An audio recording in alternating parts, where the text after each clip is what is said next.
The alarm bells rang through the massive halls of the Galactic Council building. Red lights flashed on every wall.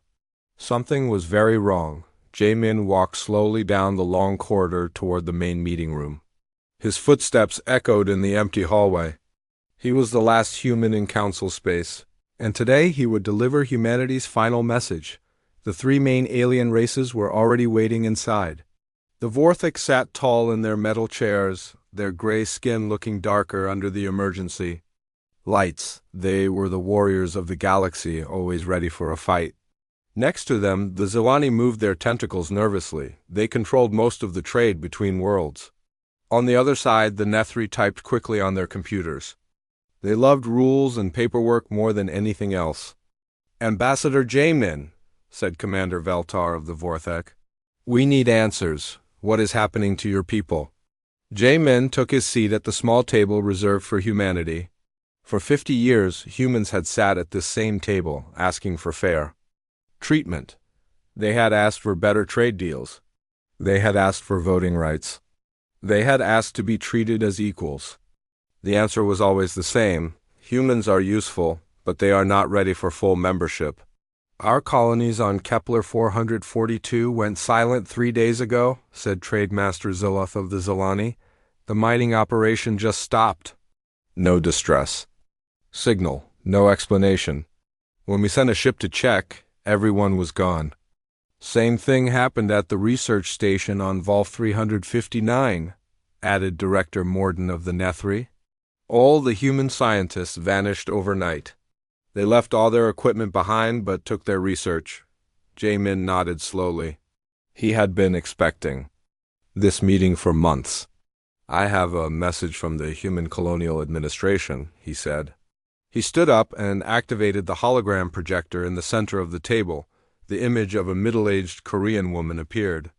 Her name was Haijin, and she was the leader of all human colonies outside Earth's solar system. She looked calm and professional. "To the members of the Galactic Council," Haijin's recording began, "humanity has decided to withdraw from galactic civilization. This is not an act of anger or rebellion. We simply choose to go our own way among the stars." The three alien races looked at each other with confusion. This was not what they had expected. "All human colonies, research stations, and diplomatic posts will be evacuated within the next standard month," the recording continued.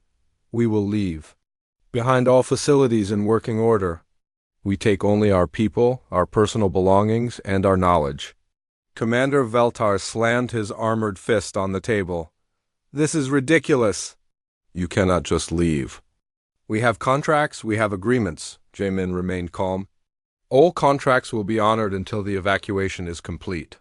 After that, humanity will have no further obligations to the Galactic Council." "But why?" asked Trade Master Ziloth. "Your people are valuable to us. You work hard. You solve problems. We need you." "That is exactly the point," said Jae-min quietly. "For 50 years you have needed us. But you have never wanted us as equals. You treat us like useful tools. Not like people," the recording of Haijin continued. "We do not seek revenge or conflict. We wish all species well. But we have grown beyond the need for this arrangement. Humanity will find its own path among the stars." Director Morden typed frantically on his computer. "This cannot be legal. There must be regulations against mass withdrawal from galactic space." "Show me the law that says a species cannot choose isolation," Jae-min replied. "You have spent 50 years making laws about what humans cannot do. You never made a law requiring us to stay." Far away on the mining world of Kepler 442, Captain Dong-Wu supervised the final evacuation. The last transport ship was loading the remaining families. Children played quietly in the cargo bay while their parents packed the last few boxes. "Are we really never coming back?" asked little Sujin, holding her father's hand. Her father, an engineer named Taeho, knelt down to her level. "We are going somewhere better," he said. "Somewhere we can build whatever we want. Somewhere no one will tell us we are not good enough." The mining equipment was left behind, clean and ready to use. The living quarters were spotless. The gardens were watered and healthy. Humans had always been careful to leave things better. Then they found them, but all the technical manuals were gone. All the computer programs that made the machines work better were erased. The innovations that had made this mine 3 times more productive than any alien-run operation were now lost. Captain Dongwu's ship, the Perseverance, was one of hundreds evacuating human settlements across the galaxy. Each ship followed the same orders: take the people, leave the buildings, delete the knowledge. Back at the council building, the alien leaders were getting angry. "Your people cannot survive alone," said Commander Veltar. "You need our protection. You need our trade networks." Jamin almost smiled. "Do we? In 50 years of membership, what has the Council given humanity except restrictions and dismissal? We asked for voting rights, denied. We asked for fair trade, denied. We asked for representation in military command, denied." "Because you were not ready," shouted Trade Master Zealoth. "Humans are too young, too emotional, too unpredictable. And yet, somehow we managed to make your mines more efficient, your farms more productive, and your machines more reliable," Jamin said calmly. "Strange how such an immature species could improve everything we touched." The truth was becoming clear, though the aliens did not want to admit it. Humans had not just been workers in galactic civilization. They had been the problem solvers. When something broke, they called humans. When efficiency needed improvement, they called humans. When a new idea was needed, they called humans. But when it came time to make decisions about the future, humans were told to wait outside. Director. Morden pulled up files on his computer. "The economic impact will be severe. Humans handle 60% of maintenance operations. 70% of agricultural innovation comes from human research. 80% of efficiency improvements in the last decade were human ideas." "Then, perhaps you should have thought about that before treating us like children," said Jamin. The recording of Hyjin was finishing. "We hold no anger toward any species. We hope galactic civilization prospers. But humanity chooses a different path. Do not follow us. Do not search for us. Respect our decision as we have always respected yours." The hologram faded away. The room was silent except for the quiet humming of computers. J-Min stood up. "I will be leaving on the last human ship in 3 days. After that, there will be no human representation in council space." "Wait," said Commander Veltar. "Perhaps we can negotiate better trade terms. Limited voting rights. We can discuss this." 50 years too late," said Jamin. He walked toward the door. "Humanity tried negotiation. We tried patience. We tried proving our worth. None of it mattered. So now we choose dignity over acceptance." As he reached the door, he turned back one last time. "You will realize soon enough what you have lost. But by then, it will be too late to matter." The door closed behind him with a soft click. The 3 most powerful races in the galaxy sat in silence, staring at the empty chair where humanity used to sit. Outside, the first reports were coming in. More human colonies had gone silent. Research stations were empty. Even the humans working on alien worlds were packing up and leaving. The quiet revolution had begun, and the galaxy would never be the same. 3 weeks had passed since the emergency council meeting. The reports kept coming in, one after another. Every human settlement outside Earth's solar system was empty. Subin sat in her office at Vorthek military headquarters, studying the evacuation patterns on her computer screen. She was one of their best analysts, trained to spot weaknesses in enemy movements. But this was not like any military retreat she had ever seen. "It makes no sense," she said to her colleague. "Look at these timelines." The humans started moving. People 6 months ago, but so quietly that no one noticed. The pattern was perfect. Small groups of humans had been leaving their jobs for family visits or medical leave. Ships had been making routine supply runs but coming back slightly lighter. Research teams had been submitting their final reports and requesting transfers. They'd planned this for years, Subin realized with growing amazement. Every step was calculated. Every movement was coordinated. This was not anger or rebellion, this was strategy. On the agricultural world of Zentar, the Zelani farmers were facing their first crisis. The wheat fields that had fed 3 sectors for the past decade were withering. The irrigation system was failing. Min-SEO had been the human agricultural specialist for this world. She had redesigned the entire farming system, making it produce 4 times more food than before. The Zelani had thought her job was just to follow orders and run the machines. They were wrong. Without Min-SEO's constant adjustments to soil chemistry, pest control, and water management, the fields were dying. The Zelani tried to copy what they had seen her do, but they did not understand the science behind it. She never wrote down the formulas, complained Farm Director Zilmas. All the important knowledge was in her head. The truth was more embarrassing.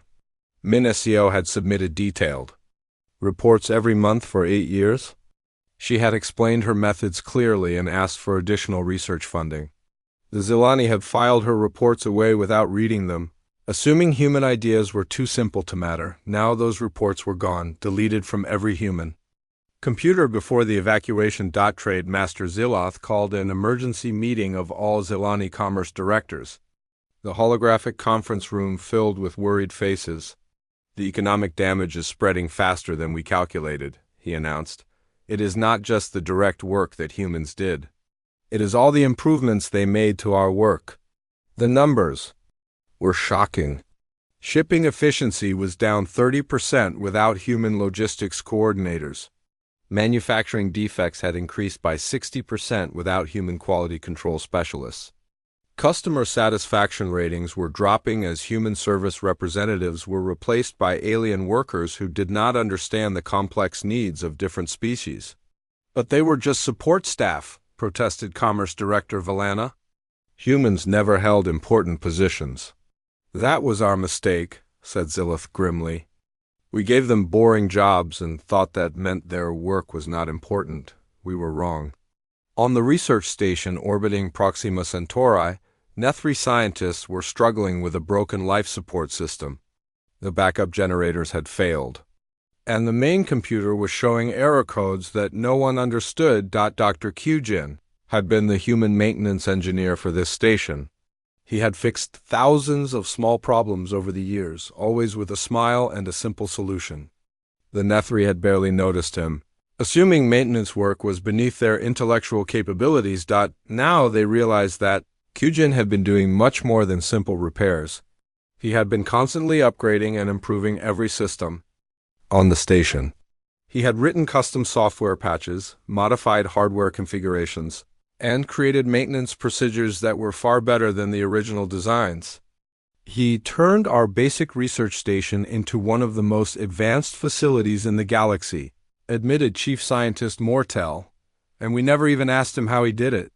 The station had to be evacuated within days. 40 years of research were lost because no one could keep the systems running without Kyujin's expertise. Similar stories were spreading across the galaxy. The Vorthak discovered that human mechanics had been secretly improving their starship engines, making them 20% more fuel efficient. The improvements were integrated so cleverly into the existing systems that they could not be removed or replicated. Mining operations that had been the most productive in the galaxy suddenly became average. Human miners had developed techniques for finding ore deposits that alien geologists had missed. They had created safety procedures that prevented accidents. They had designed equipment modifications that made dangerous jobs routine. But the humans had taken all of that knowledge with them. Commander Veltar stood before a map of Vorthak space, counting the problems. 7 major shipyards are operating at reduced capacity. 12 military bases have equipment failures we cannot repair. 3 entire planets are requesting emergency food shipments. His aide, a young officer named Tarek, studied the reports. Sir, I am seeing a pattern. All of these problems existed before the humans left.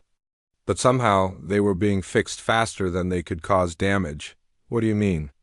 The humans were not just doing the jobs we gave them. They were fixing problems we did not even know we had. They were preventing disasters before they happened. They were making everything work better. and we never noticed because everything just worked. The full scope of humanity's contribution was becoming clear. They had not been the leaders or decision-makers in galactic civilization, but they had been its immune system. They had identified problems, developed solutions, and implemented improvements across every area of society, and they had done it so smoothly, so quietly, that the other species had assumed it was natural. Dr. Nari, a Zelani economist, published a report that shocked the entire council. Her research showed that galactic productivity had been increasing steadily for 50 years, ever since humans joined the community. The improvement had been gradual, but consistent across all sectors and all species. We attributed our growing prosperity to our own advancement, she wrote. We believed we were becoming more efficient through natural progress. In reality, human innovations were driving 90% of our improvement. The report included a devastating projection. Without human contributions, galactic civilization would not just stop growing, it would begin to decline. Systems would break down faster than they could be repaired. Innovations would become rare. Efficiency would drop to pre-human levels within a decade. They were not just workers, Nari concluded. They were the engine of our progress. Back on Earth, the final evacuation ships were arriving with the last humans from Council Space. Hyjin stood on the observation deck of Luna Station, watching the ships dock one by one. Her assistant, a young man named Wonho, approached with the final reports. All personnel have been evacuated successfully, 0 casualties. All facilities left in working condition, and the knowledge transfer complete. Every human innovation, every improvement, every solution has been documented and secured. Nothing was left behind that could be reverse engineered, Hyjin nodded. The plan had taken 10 years to develop and 5 years to execute. Humanity had not just decided to leave, they had prepared to leave successfully. Begin Phase 2, she ordered. It is time to show the galaxy what humans can really accomplish when we are free to reach our full potential. The ships departing from Earth were not heading to empty space. They were heading to star systems that had been secretly surveyed and prepared by human exploration teams. New worlds were waiting, already partially terraformed by advanced technology that humans had developed in secret. The aliens had seen humans as useful servants. They had no idea that humans had been holding back, working within the limitations imposed by council regulations and species prejudice. Now, free from those restrictions, humanity was about to show the galaxy what they could really do. But first, the council would have to learn what it meant to live without them. The first major crisis came 2 months after the humans left. It started small, as most disasters do. Deep Space Station Omega-7 was one of the most important facilities in Vorthok space. It served as a refueling stop for military ships, a communication relay for 3 sectors, and a customs checkpoint for all trade traffic. Over 2 million beings passed through the station every year. One Sikh had been the chief maintenance engineer for Omega-7. He was a quiet man who worked the night shift when most of the station was sleeping. The Vorthak barely noticed him, except when they needed something fixed. The problem started in the power distribution system. Small fluctuations at first, nothing that triggered the automatic alarms. But the fluctuations grew stronger each day. The backup systems kept compensating, so no one worried about it. Station Commander Jexstar was reviewing the daily reports when his engineering officer approached with concern. Sir, we are having power irregularities. Nothing serious yet, but the pattern is strange. Define strange. The fluctuations appear random, but they are actually following a complex pattern, as if the system was designed to fail gradually rather than all at once. Jexstar frowned. That makes no sense. Why would anyone design a system to fail? Not to fail, sir. To require constant maintenance. The human engineer Wunsik had been making small adjustments every night for years. He was not just fixing problems. He was preventing a cascade failure. The realization hit them both at the same time. The power system was not breaking down. It was reverting to its original design specifications, which had been inadequate from the beginning. One Sikh had been compensating for fundamental design flaws through constant micro-dash adjustments. Without his nightly maintenance, the system was slowly returning to a state that could not handle the station's power requirements. "How long before complete failure?" asked Jackstar. "At current rate of degradation. 6 days. The Vorthic engineering team worked around the clock, trying to understand what One Sikh had been doing. They found evidence of his work everywhere. Subtle modifications to circuits, custom software patches, creative solutions to problems that were not supposed to exist, but they could not figure out how it all worked together. One Sikh had never written down his procedures. When asked, he had always said he was just following standard maintenance protocols. The Vorthak discovered too late that One Sikh's standard protocols were actually brilliant innovations that he had developed over years of experience. He had solved problems that the original designers had not even known existed. On day 6, Deep Space Station Omega-7 went dark. 2 million beings were stranded in space.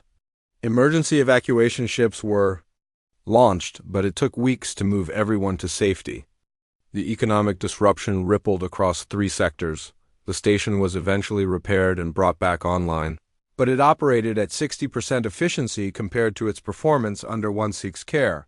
Meanwhile, on the medical world of Sanctuary Prime, Dr. Nari faced a crisis that made the power station failure look simple.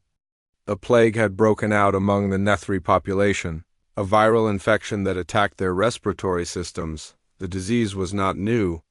Similar outbreaks had occurred every few years for decades. They had always been controlled quickly and efficiently by the medical protocols developed by human doctors. Working alongside alien physicians, Dr. Kyujin had been the human medical coordinator for Sanctuary Prime.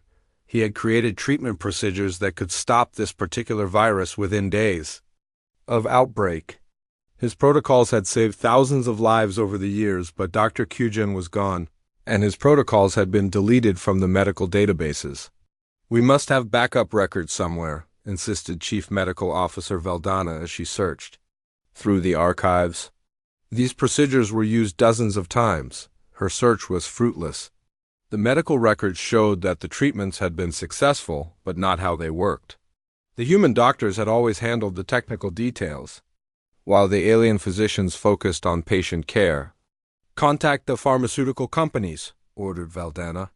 "They must know how to manufacture the medicines we used." The pharmaceutical companies were just as confused. They had records of producing specific medications, but the formulas had been developed by human biochemists.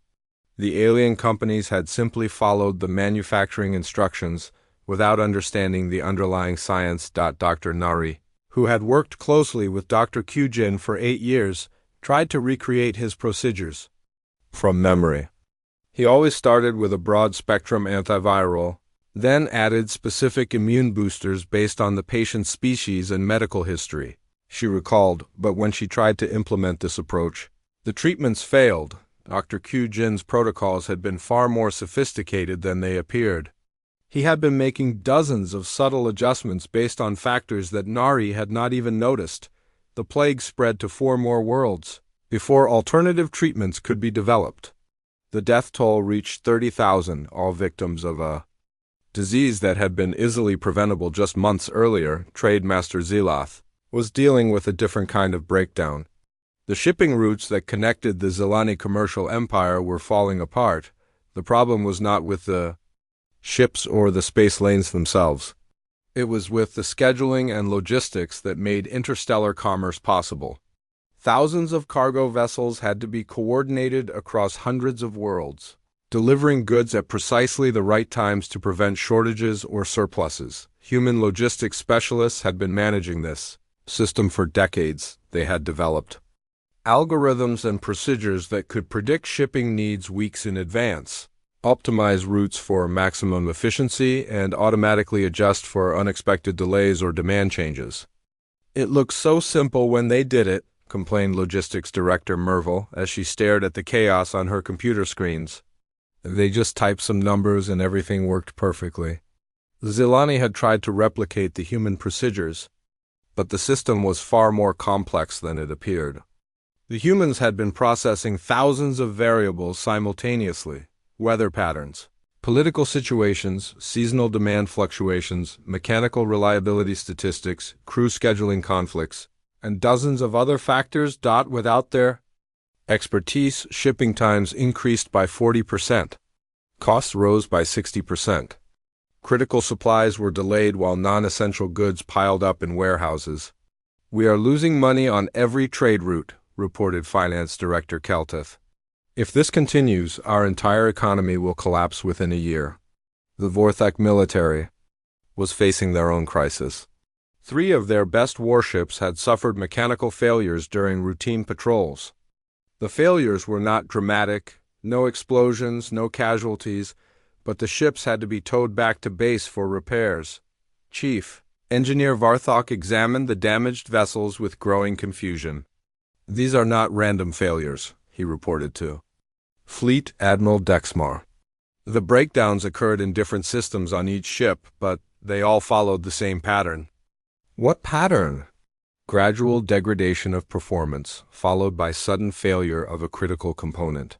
It is as if the ships were operating beyond their design specifications, and something was preventing the inevitable breakdown until recently." The investigation revealed an embarrassing truth. Human mechanics had been secretly upgrading Vorthak military vessels for years. They had improved engine efficiency, enhanced weapons targeting systems, and strengthened structural components. The upgrades had been so seamlessly integrated that the Vorthak had not realized their ships were performing far above factory specifications. They had assumed their engineers were simply building better vessels. "The humans were not just maintaining our ships," admitted Varthok. "They were continuously improving them. Every routine service call was actually a minor upgrade. Without ongoing human improvements, the ships were reverting to their original performance levels." Unfortunately, the Vorthak had been designing new vessels based on the assumption that their current capabilities were normal. Their entire fleet was now operating below expected standards. Director Morden of the Nethri faced the most embarrassing crisis of all. The bureaucratic systems that managed galactic civilization were breaking down, not because of technical failures, but because of paperwork. Human administrative assistants had been handling the routine processing of forms, applications, and reports for decades. The work had seemed simple and boring, exactly the kind of job that the intellectual Nethri considered beneath their attention. But the humans had been doing much more than pushing papers. They had been identifying errors, resolving conflicts between different regulations, and finding efficient solutions to bureaucratic problems. "We have a backlog of 2.3 million permit applications," reported Administrative Coordinator Felinoff. "Processing time has increased from 2 days to 6 weeks. The problem was not just speed. Without human oversight, the quality of bureaucratic decisions had plummeted. Contradictory permits were being issued. Important applications were being rejected for trivial reasons. The entire system was drowning in its own inefficiency." "How did the humans process applications so quickly?" asked Morden. "They ignored most of our formal procedures," admitted Felinoff. "They developed shortcuts and workarounds that we considered inappropriate." The truth was that human administrators had been 6 months after humanity's departure. The Galactic Council was desperate. The cascading failures across all sectors had made it clear that they needed the humans back, regardless of the cost to their pride. Commander Young Ho of the Vorthak First Fleet received his orders with mixed feelings. He was to lead a diplomatic mission to Earth, authorized to offer humanity whatever they wanted in exchange for their return. "Full voting rights in the Council," his orders read. "Territory expansion rights, preferred trade status, military partnership agreements, whatever it takes." Young Ho had served in the Vorthak military for 30 years. He had fought in wars, negotiated treaties, and commanded fleets across the galaxy. But he had never been asked to beg a species to forgive them. His flagship, the Dominator, led a fleet of 12 vessels toward Earth's solar system.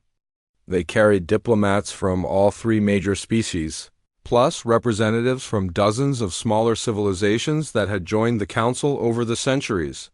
"Sir, we are approaching the edge of human space," reported his navigation officer.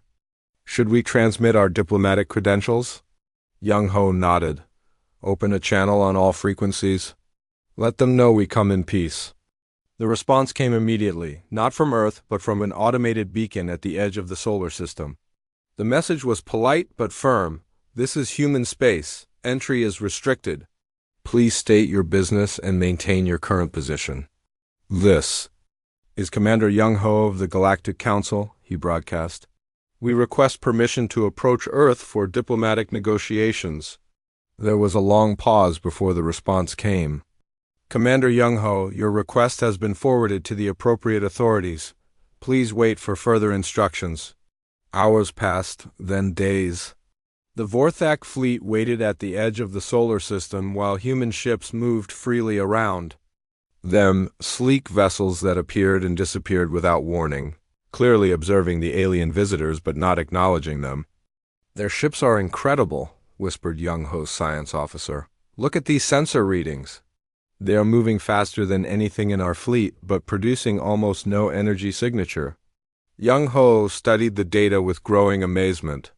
The human vessels were clearly using technology far beyond anything the Council possessed. "How long have they had ships like this?" "Unknown, sir. But based on the design principles, I would estimate they have been developing this technology for decades, maybe longer." Finally, after a week of waiting, the humans responded. A single ship approached the alien fleet, small, elegant, and completely unthreatening. It stopped at a safe distance and transmitted a message. "Commander Young Ho, I am Captain Yoongi of the Earth Defense Force. I have been authorized to meet with your diplomatic team. However, I must inform you that Earth's position has not changed. We seek isolation and ask that you respect our choice." The meeting took place aboard a neutral space station that the humans had constructed at the edge of their territory. "Captain." Yoongi was a woman in her 40s, calm and professional. She had once been a human ambassador to the Council before the withdrawal. "Captain," said Young Ho carefully, "the Council acknowledges that we made mistakes in our treatment of humanity. We are prepared to offer significant concessions to encourage your return to galactic civilization." Yoongi listened politely as the alien diplomats outlined their offers: full membership in the Council, territory rights to 12 star systems, exclusive trade agreements, military protection guarantees, everything that humans had asked for over 50 years of membership. "These are generous offers," she said when they finished. "But I must ask, why now? What has changed?" The alien diplomats looked uncomfortable. Trademaster Ziloth spoke first. "We have experienced some difficulties since your departure. We realize now that human contributions were more valuable than we initially understood." "You need U.S., said Yoongi simply. "Yes," admitted Young Ho. "We need you, badly." Yoongi nodded. "And if we decline your offers?" "If we choose to remain isolated? Then—" Young Ho struggled to find the words. "Then galactic civilization may not survive the next decade." The human captain was quiet for a long moment. "Commander, with respect, that is not our problem anymore. Humanity tried for 50 years to be part of your civilization. We contributed everything we could.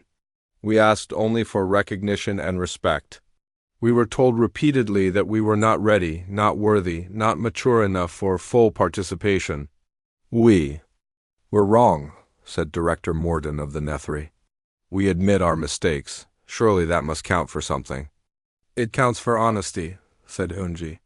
"But it does not change the fundamental problem. You see us as tools to solve your difficulties. You do not see us as equals to share in your civilization." The negotiations continued for days, but the result was always the same. Humanity would not return to galactic civilization under any circumstances. "We have evolved beyond the need for external validation," Yoongi explained.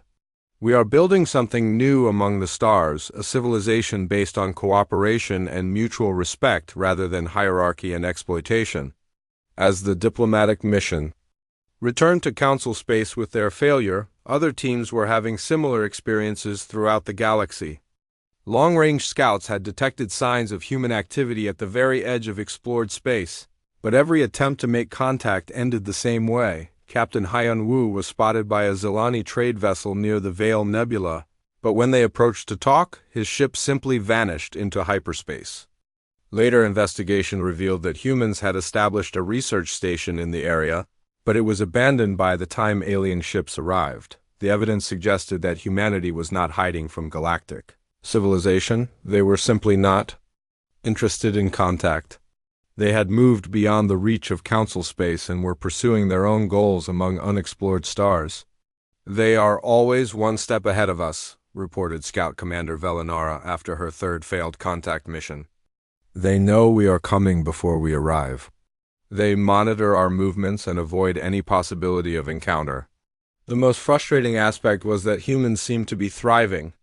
Intelligence reports described impossible achievements, planets terraformed in record time, ships that could travel faster than any known technology, colonies established in star systems that should have been uninhabitable. Dr. So Young, a Zilani economist, published a classified report that shocked the Council leadership.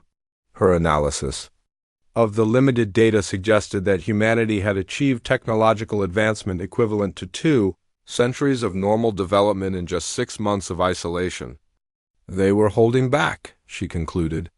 "During their time with us, humans were operating far below their actual capabilities. They were constrained by our regulations, our expectations, and our limitations." The report included projections that were even more disturbing. If humans continued advancing at their current rate, they would surpass galactic civilization within a decade. They would possess technology, knowledge, and capabilities that made the Council's resources look primitive. "We are not just losing valuable workers," Dr. So Young wrote. "We are watching the emergence of a civilization that will make us obsolete." But perhaps the most telling evidence came from an unexpected source. Dr. Ji-hoon had been a human economic advisor before the withdrawal. He had spent years warning the Council about unsustainable economic practices and recommending reforms that were consistently ignored. After the human departure, alien economists found his old reports in their archives. Reading them now with the benefit of hindsight, they realized that Ji-hoon had accurately predicted every crisis they were currently facing. "He knew this would happen," admitted Economic Director Zeltar as he reviewed Ji-hoon's decade-old analysis. "He warned us about our dependence on human innovations. He explained how our economic growth was unsustainable without continuous human contributions. He even projected the timeline for system failures." The Council had dismissed Ji-hoon's reports as overly pessimistic and alarmist. They had assumed that a human could not possibly understand the complexity of galactic economics better than alien experts. Now they realized that Ji-hoon had not been pessimistic enough. The actual collapse was happening faster than even he had predicted. As the first year of human isolation drew to a close, the Council faced an uncomfortable truth. They had not just lost their problem solvers and innovators. They had lost the only species that truly understood how to make their civilization work. And worse, the humans had known this would happen all along. Meanwhile, in the vast emptiness between galaxies, human ships moved through hyperspace toward destinations that no alien had ever imagined. They carried with them the knowledge and experience of 50 years in galactic civilization, but also the freedom to use that knowledge without restriction. Humanity was not hiding from their former associates. They were building something magnificent. In the darkness between stars, something that would reshape the universe itself. But first, the galaxy would have to learn what it meant to survive without them. The collapse began in the shipping lanes between Vorthok and Zilani space. Trade routes that had operated smoothly for centuries suddenly became unreliable.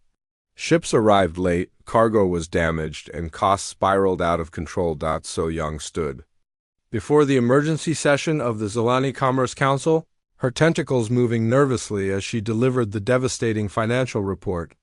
"Total trade efficiency has decreased by 47%, she announced. "Shipping costs have increased by 63%. Customer satisfaction ratings have dropped to the lowest levels in recorded history. The numbers told a story that no one wanted to hear. The galactic economy had been built on a foundation of human innovation, and that foundation was crumbling. But surely our own people can learn to do the work that humans were doing, protested Commerce Director Yalfin. They were not performing magic. They were just following procedures. So Young activated the holographic display, showing trade route efficiency over the past 50 years. The improvement had been steady and consistent, with only minor fluctuations during wars or natural disasters. This is what we thought was happening, she said, highlighting the gradual upward trend. We believed our efficiency improvements were the result of better technology and natural advancement. She switched to a new display that isolated human contributions to the shipping industry. The difference was shocking. Every major efficiency gain corresponded exactly to a human innovation or process improvement. This is what was actually happening, So Young continued. 92% of our productivity growth was directly attributable to human optimization of our existing systems. The room fell silent as the implications became clear.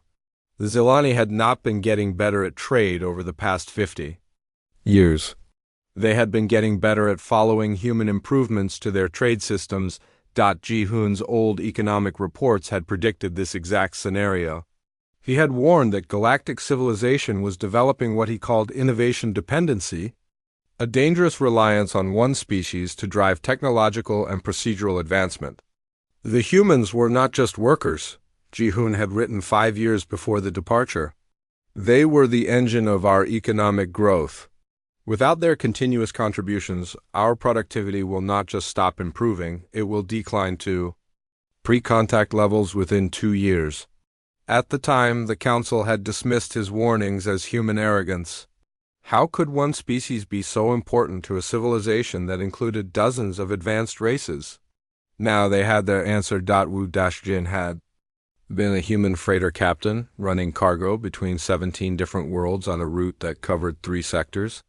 His ship, the Prosperity, had been one of hundreds of human-operated vessels that formed the backbone of interstellar commerce. The Zilani had assumed that Wu-Jin's job was simple: pick up cargo at one world, deliver it to another world, repeat. They had never bothered to study what made him so much more efficient than alien captains running similar routes. After his departure, the Zilani assigned their best captain to take over Wu-Jin's route. Captain Merville was experienced, intelligent, and highly motivated to prove that aliens could do the job just as well as humans. Her first month was a disaster. I do not understand how he did it, Merville reported to So Young after her third late delivery. The route seems simple on paper, but in practice it is impossibly complex. The problem was not with flying the ship or navigating hyperspace. It was with the thousands of small decisions that made the difference between profit and loss. Wu-Jin had optimized every aspect of his operation through years of experience and careful observation. He knew which cargo handlers on each world were the fastest. He knew which planetary traffic controllers were flexible about scheduling. He knew which ports had hidden fees and which offered secret discounts for reliable customers. More importantly, he understood the subtle interactions between different types of cargo. He knew which goods could be stored together safely, which required special handling, and which had to be delivered in a specific order to prevent spoilage or damage. He was not just a ship captain, So Young realized as she studied Wu-Jin's route records. He was a logistics expert, a diplomat, a negotiator, and a supply chain analyst all in one person. The Zilani tried to replicate Wu-Jin's success by assigning teams of specialists to work together. They gave Merville a logistics coordinator, a diplomatic liaison, and a cargo specialist. The team approach was more expensive and less efficient than Wu-Jin working alone. Worse, the human captain had been continuously improving his route efficiency. His delivery times had been getting faster each year, his costs had been decreasing, and his customer satisfaction scores had been rising. Without his constant optimization, the route began reverting to baseline efficiency levels, the same performance that alien captains had achieved 50 years ago, before human improvements. transformed the industry. The pattern was repeated across thousands of trade routes throughout galactic space. Human captains, human logistics coordinators, and human efficiency experts had been quietly revolutionizing interstellar commerce for decades on the manufacturing world of Kepler Prime. The situation was even worse. The automated factories that produced everything from computer components to medical devices were failing at an alarming rate. The Vorthak had always been proud of their manufacturing capabilities. Their factories were marvels of engineering, with robotic assembly lines that could produce millions of items per day with minimal supervision. What they had not realized was that human technicians had been continuously upgrading and maintaining these systems far beyond their original specifications. Chief Engineer Vardak stood in Factory Complex 7, staring at the production line that had been shut down for 3 days. The robots were working, but the quality control systems were rejecting 60% of the products as defective. The manufacturing tolerances are drifting, reported his technical specialist. The precision calibration is slowly degrading, and the error correction algorithms are not compensating properly. The human technician Sangmin had been responsible for this factory complex for 8 years. His job title was Maintenance Supervisor, but his actual role had been much more sophisticated. Sangmin had been constantly fine-tuning the production systems, making microscopic adjustments to maintain perfect precision. He had upgraded the software, modified the hardware, and developed quality control procedures that caught defects before they could affect the final products. He filed reports every week, said Vartok, reviewing the archived maintenance logs.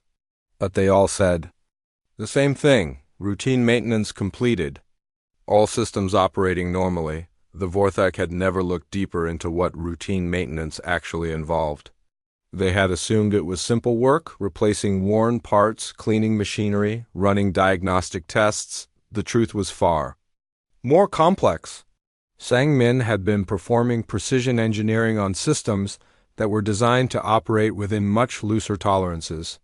He had been compensating for flaws in the original design that the Vorthak engineers had never even noticed. Our factories were not producing high-quality goods because of superior Vorthak engineering, Vartok admitted reluctantly. They were producing high-quality goods because a human technician was correcting our engineering mistakes in real time. The economic implications were staggering. Vorthak manufacturing had built a reputation for precision and reliability that commanded premium prices throughout the galaxy. Major corporations placed orders based on the assumption that Vorthak products would meet exact specifications without defects. Now, those same corporations were canceling contracts and demanding refunds as quality levels plummeted to pre-human standards. The agricultural sector was facing its own crisis. The Zilani farming worlds that fed half the galaxy were experiencing crop failures on a massive scale. Minesio had been the lead agricultural specialist for the Centauri Farming Collective, managing food production for 12 worlds that supported over 2 billion beings. Her innovations had turned marginal farmland into the most productive agricultural region in known space. She increased our yields by 300%, admitted Farm Director Kelmas as he surveyed the withering crops. We thought it was because we gave her better seeds and more advanced equipment. The reality was more embarrassing. Minesio had completely redesigned the farming system from the ground up, implementing techniques that the Zilani had never imagined possible. She had developed crop rotation schedules that maximized soil nutrition across multiple growing seasons. She had created pest management programs that used beneficial insects instead of harmful chemicals. She had designed irrigation systems that conserved water while delivering exactly the right amount of moisture to each type of plant. Most importantly, she had established soil management protocols that built up the long-term fertility of the farmland. Her techniques had been steadily improving the growing capacity of the agricultural worlds year after year.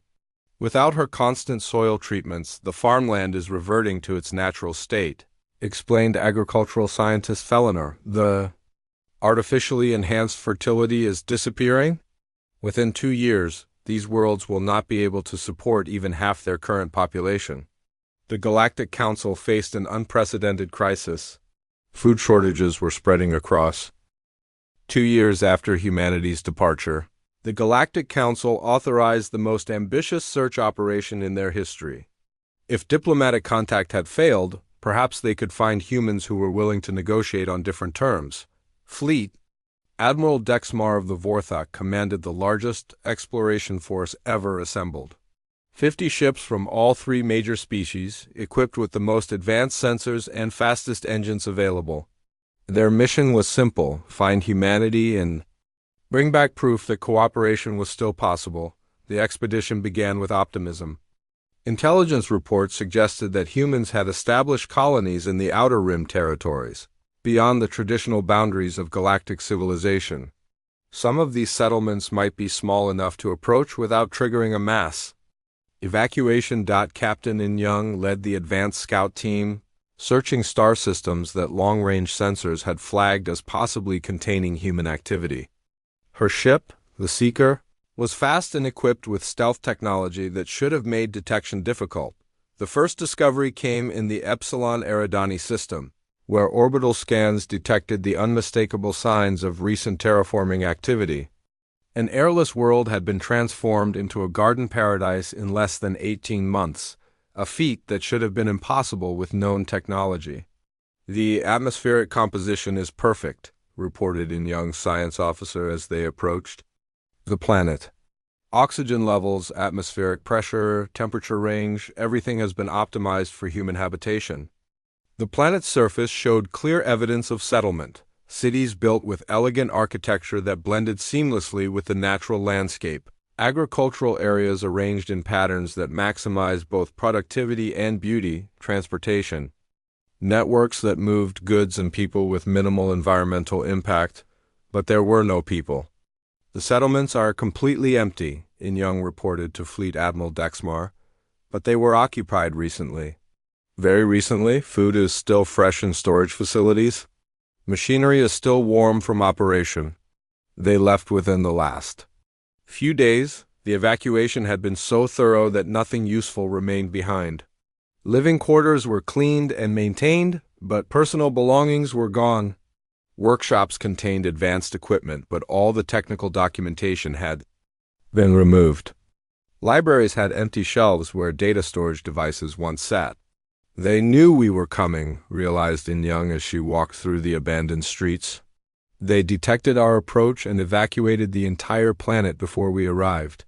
This became the pattern for every human settlement the expedition discovered. The aliens would find worlds that had been recently terraformed using impossible technology, cities that represented architectural and engineering achievements beyond current galactic capabilities, agricultural systems that produced yields thought to be physically impossible, but they would never find the people who had created these marvels. Byung-ho had been a human explorer before the departure, leading survey missions to catalog potentially habitable worlds in the Outer Rim. The alien search teams were using his old route maps, hoping to predict where human colonies might be established. It was a logical approach, but it led them to empty space. The locations that Byung-ho had identified as suitable for colonization showed no signs of human activity. Instead, humans had chosen worlds that no alien species would have considered habitable. "Look at this," said Captain Velinara as her team analyzed the latest discovery. "They have a thriving colony on a world with gravity that should crush most humanoid species. The radiation levels should be lethal. The atmospheric pressure should make breathing impossible. Yet somehow humans were not just surviving in these hostile environments, they were thriving. Their cities were beautiful, their agriculture was productive, and their industry was clearly far more advanced than anything the galactic civilization possessed. They have technology we cannot even comprehend," admitted Chief Science Officer Tornak after studying the abandoned settlements. "Gravity manipulation, radiation shielding, atmospheric processors, capabilities that our best scientists say are impossible." The most disturbing discovery came when the expedition encountered a human ship for the first time. Captain Sang-min was detected at the edge of a nebula, apparently conducting some kind of scientific research. Fleet Admiral Dexmar personally led the contact mission, Approaching slowly with all weapons powered down and broadcasting continuous diplomatic messages. The human ship waited calmly as the alien fleet approached. It made no aggressive moves, but it also showed no interest in communication. "Human vessel, this is Fleet Admiral Dexmar of the Galactic Council," he broadcast. "We come in peace, seeking dialogue and understanding. Please respond." Captain Sangmin's ship finally transmitted a response. "Admiral Dexmar, your message has been received and understood. However, we have no interest in dialogue. Please maintain your current distance and do not attempt to approach further. We offer full diplomatic recognition," Dexmar continued. "Territory rights, trade agreements, military protection, whatever terms you consider acceptable." The response was patient but firm. "Admiral, these offers have already been declined through proper diplomatic channels. Our position has not changed. We wish you well, but we choose isolation." Dexmar tried for hours to convince the human captain to at least consider negotiations. He offered personal guarantees of fair treatment, promised that humans would be given leadership positions in the council, even suggested that humanity could become the dominant species in galactic civilization.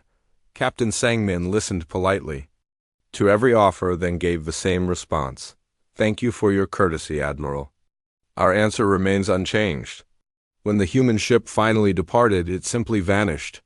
Not into hyperspace, the alien sensors detected no FTL transition. The ship simply ceased to exist, as if it had never been there. "How is that possible?"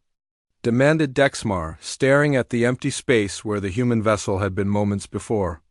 "Unknown, sir," reported his science officer. "Our sensors show no energy signature, no particle emissions, no gravitational disturbance." The ship did not move away, it simply stopped existing in this location. The expedition continued for months, discovering more abandoned human settlements and encountering more impossible technology. Every world they found had been evacuated with perfect timing. Every human ship they detected disappeared before meaningful contact could be established. The search teams began to realize that they were not hunting for humans. They were being observed by humans who always stayed one step ahead of them. "They know where we are at all times," reported Captain In Young after her 15th failed contact attempt. "They monitor our movements, predict our destinations, and evacuate their people before we arrive. We are not tracking them. They are managing us." The psychological impact on the expedition crews was severe. They were supposed to be the dominant military force in the galaxy, equipped with the best technology and most experienced commanders available. Yet they were being effortlessly outmaneuvered by people they had dismissed as useful servants just 2 years earlier. "The humans are not hiding from us," realized Fleet Admiral Dexmar as he reviewed the mission reports. "They are demonstrating their superiority. Every empty settlement is a message. We are better than you thought. We are more advanced than you imagined. We do not need you." The final humiliation came when the expedition discovered a human research station that had not been evacuated. The facility was clearly operational, with active experiments and ongoing projects. But it was completely automated. No human crew was present. The alien scientists studied the research with growing amazement. The humans were investigating topics that galactic civilization had never even considered: the manipulation of space-time itself, the creation of matter from pure energy, the development of consciousness transfer technology. "This is not just advanced science," whispered Chief Science Officer Toranik as he examined the research data. "This is the foundation of godlike power. They are researching technologies that would make them masters of physical reality." But even more shocking was the discovery that this research station was just one of hundreds. Long-range sensors detected similar facilities throughout the unexplored regions of space, all conducting experiments that pushed the boundaries of what was thought possible. The expedition returned to Council space with devastating news. Humanity had not just left galactic civilization, they had transcended it. In 2 years of isolation, they had achieved technological advancement that should have taken centuries. "They were holding back," reported Fleet Admiral Dexmar to the Emergency Council session. During their time with us, humans were operating far below their actual capabilities. They could have dominated us at any time, but they chose to work within our limitations. The implications were terrifying. If humans had been capable of such advancement all along, why had they spent 50 years accepting inferior status in galactic civilization?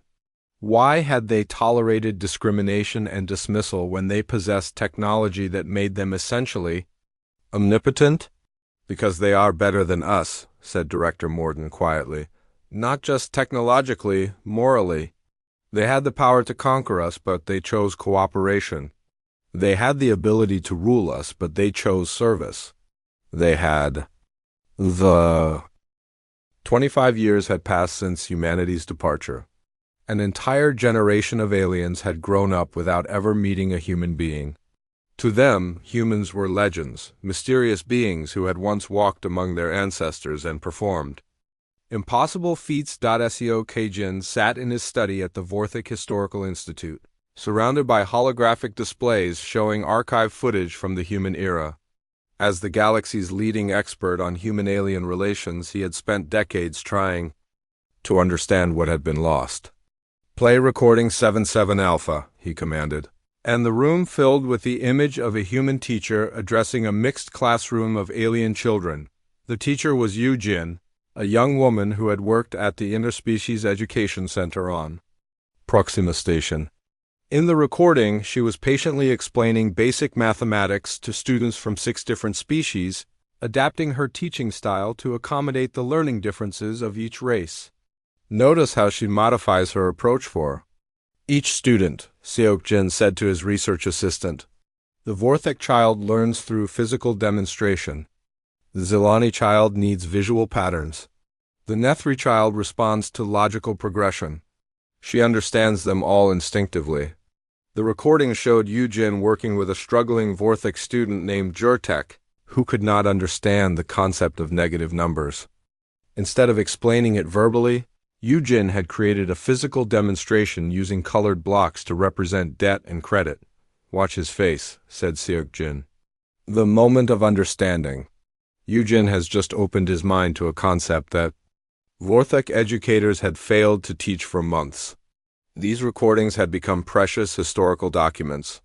They showed humans not as the mysterious super beings they had become, but as patient teachers, skilled workers, and loyal friends who had enriched every life they touched. The Galactic Council had established the Human Heritage Foundation to preserve these memories.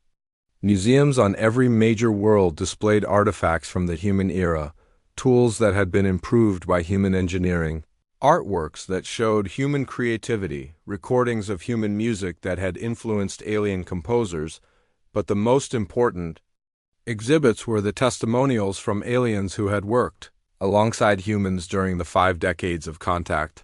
Chang Min had been just a child when the humans departed, but he had attended Yujin's classes for 3 years. Now an adult and a successful engineer, he credited his human teacher with shaping his entire approach to problem solving. "She taught us that every question has multiple answers," Chang Min said in his recorded testimony. "She showed us that failure is just another way to learn. She believed we could accomplish anything if we were willing to work together." Chang Min had gone on to design some of the most innovative structures in Vorthok space, always using the collaborative methods that Yujin had taught him. But his achievements were modest compared to what humans had accomplished during their time with the Council. The museums also displayed recreations of human innovations, though none of the alien engineers could fully understand how they worked. The agricultural techniques that had revolutionized food production, the medical procedures that had saved millions of lives, the engineering solutions that had solved problems thought to be impossible. "We have spent 25 years trying to reverse engineer human innovations," admitted Chief Engineer Varthok at a recent symposium. "We have made some progress, but we are still operating at perhaps 30% of human efficiency levels." The economic recovery from humanity's departure had been slow and painful. Galactic civilization had eventually adapted to life without human innovations, but it was a diminished existence. Trade was less efficient, manufacturing was less precise, agriculture was less productive. More importantly, the rate of technological advancement had slowed to a crawl. Without human creativity and problem-solving abilities, alien sciences were making incremental progress at best. "We have become a civilization of maintainers rather than innovators," observed Dr. Nari in her latest economic analysis. "We preserve existing technology instead of developing new capabilities. We have lost the ability to dream of impossible things." But the most significant change was in how the aliens viewed themselves and each other.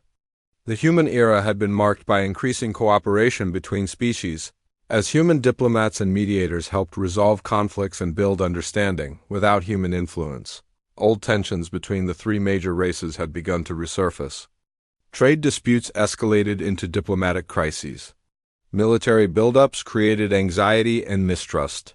The unity that humans had helped create was slowly crumbling. "Humans were not just workers and innovators," reflected Director Morden in his retirement speech. "They were the moral center of our civilization. They reminded us of our better nature and helped us overcome our tribal instincts." The younger generation of aliens struggled to understand this perspective. They had grown up in a galaxy where cooperation was difficult, progress was slow, and major achievements were rare. To them, the stories of human capabilities seemed like fantasy, but sometimes in the vast emptiness of space, there were reminders that humans had not disappeared entirely. Captain Junseek was commanding a Zilani rescue mission when his ship's engines failed in the middle of nowhere.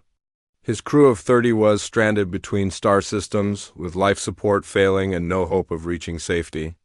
"We are too far from any inhabited system," reported his navigation officer.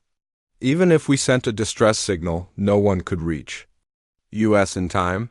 The crew prepared for death with the resigned dignity that spacers learned to accept. They had known the risks when they chose to work in the dangerous regions between stars. Then their sensors detected an approaching ship. Unknown vessel, "This is Captain Junseek of the merchant vessel Fairtrade," he broadcast. "We are experiencing critical system failures and request assistance." There was no response, but the unknown ship moved closer.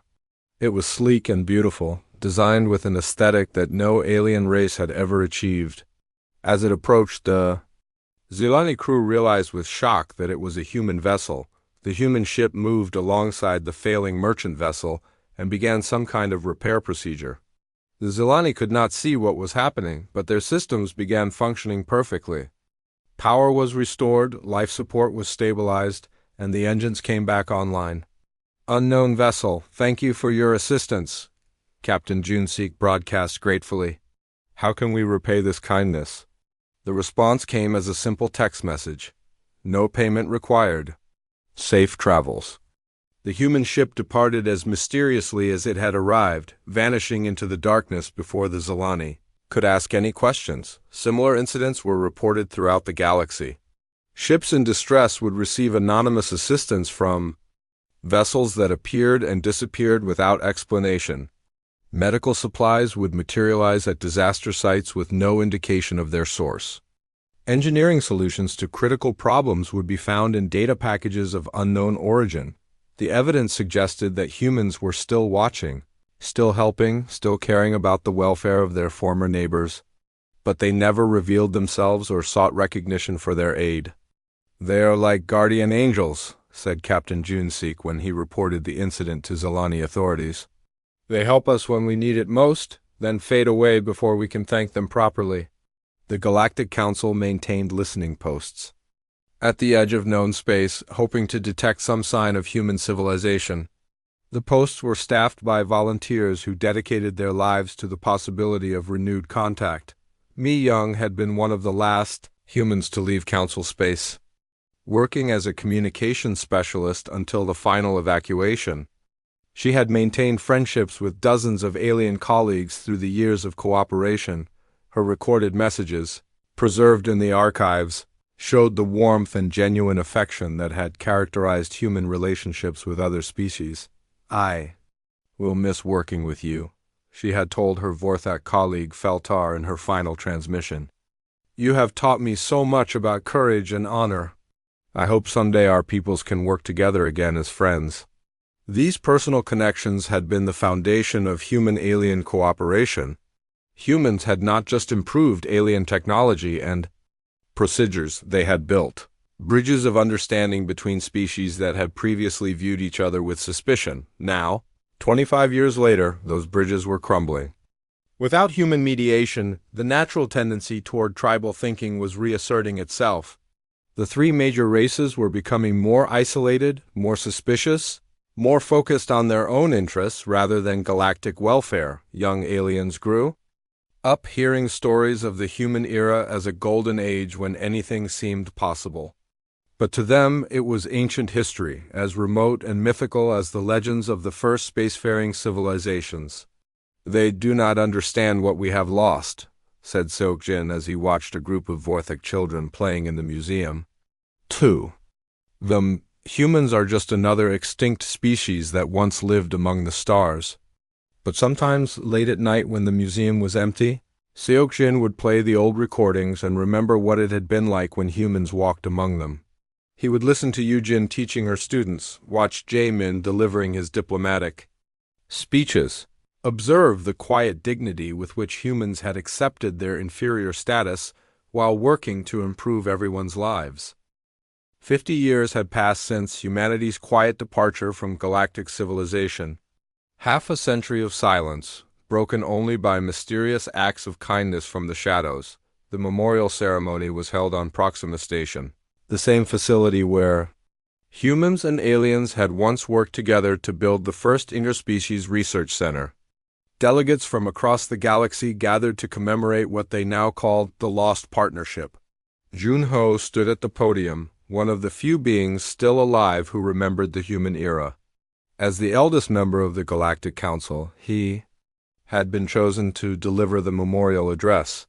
His voice was weak with age, but his words carried the weight of 5 decades of regret. "Today we honor the memory of humanity," he began, "not because they are gone, but because we failed to understand their worth while they were among us." The memorial hall was filled with representatives from hundreds of species. Many of them were descendants of aliens who had worked alongside humans during the 5 decades of cooperation.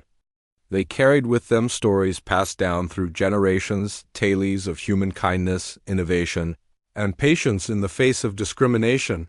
The walls of the hall were covered with displays showing human achievements, the agricultural revolution that had ended hunger on 17 worlds, the medical advances that had extended lifespans across multiple species, the engineering innovations that had made interstellar travel safer and more efficient, but the most powerful exhibits were the personal testimonials from aliens whose lives had been touched by human friendship. Mi Young had been dead for 20 years, but her recorded messages were still preserved in the archives. The memorial ceremony included a holographic recreation of her final transmission to the Galactic Council, delivered with the grace and dignity that had characterized human diplomacy. "We do not leave in anger," her image said to the assembled delegates. "We leave with hope that someday our peoples will meet again as equals. Until that day, we wish you peace and prosperity among the stars." The words carried a different meaning now than they had 50 years ago. In 2275, the aliens had interpreted them as a diplomatic courtesy, polite words from a defeated species accepting their exile with dignity. Now they understood the message differently. Humanity had not been defeated or exiled. They had chosen to transcend a civilization that could not recognize their true value. They had wished their former neighbors well while moving beyond their limitations, the memorial ceremony included. The unveiling of monuments on every major world, statues, gardens, and research centers dedicated to preserving the memory of human contributions. But everyone present knew that these gestures were ultimately hollow. They were not honoring the dead. They were mourning a relationship that had been destroyed by their own blindness and arrogance. "We have learned much in the 50 years since humanity's departure," continued Junho. "We have learned the value of innovation, the importance of cooperation, and the cost of taking others for granted. But we learned these lessons too late. The galactic economy had stabilized over the decades, but it had never recovered to the Levels of prosperity achieved during the human era. Trade was adequate but not efficient. Manufacturing was functional but not innovative. Agriculture was sufficient but not abundant, more importantly. The rate of scientific and technological advancement had slowed dramatically. Without human creativity and problem-solving abilities, galactic civilization had become what one historian called a maintenance culture, capable of preserving existing knowledge but unable to create new breakthroughs. "We have become smaller," admitted Dr. So-Young in her presentation to the Memorial Assembly. "Not in numbers or territory, but in imagination. We have lost the ability to dream of impossible things and make them real." The presentation included economic projections that painted a sobering picture. At current rates of development, galactic civilization would require 300 years to achieve the technological level that humans had reached. Just 5 years after their departure, the implication was clear. Humanity had not just left galactic civilization, they had evolved beyond it. As the formal ceremonies concluded, the delegates dispersed to visit the various memorial exhibits. But the most moving display was also the simplest, a collection of everyday objects that humans had used during their time in council space. There was Eugene's teaching materials from the Interspecies Education Center, simple tools that had helped alien children learn to think creatively and solve problems cooperatively. There was one Seek's maintenance toolkit from Deep Space Station Omega-7, basic instruments that had kept critical systems running smoothly for decades.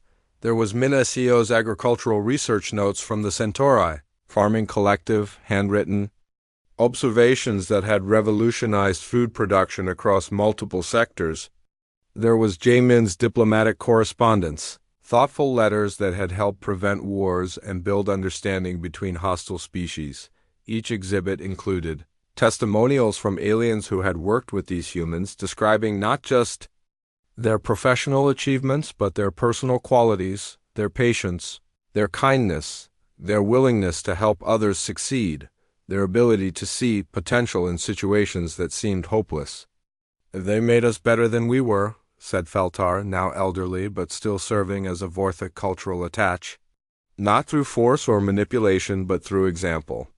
They showed us what we could become if we chose cooperation over competition." The memorial ceremony was scheduled to last 3 days, but as the second day began, something unexpected happened.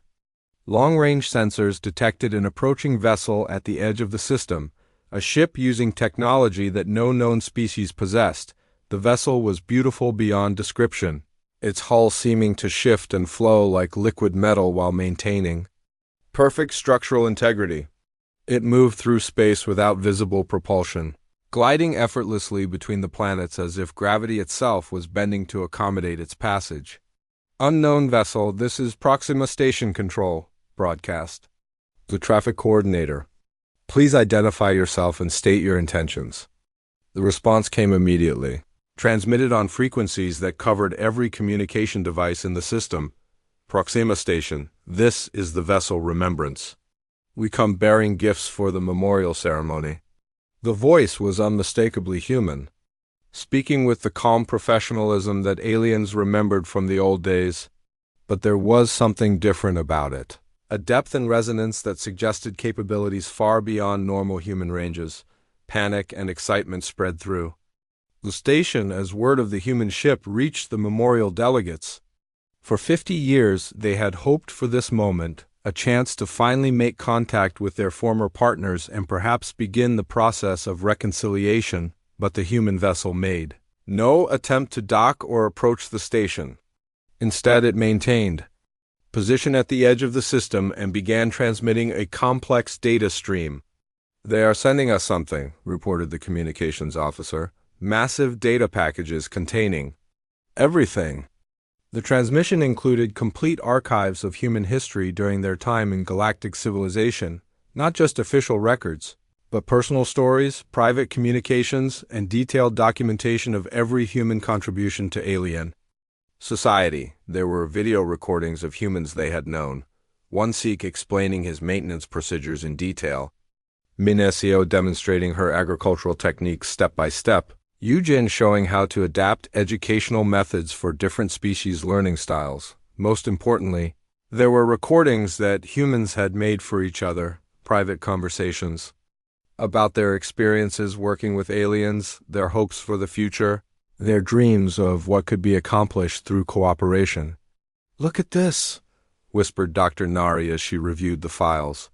"They documented everything, every innovation, every friendship, every moment of progress. They were keeping a record of what we built together."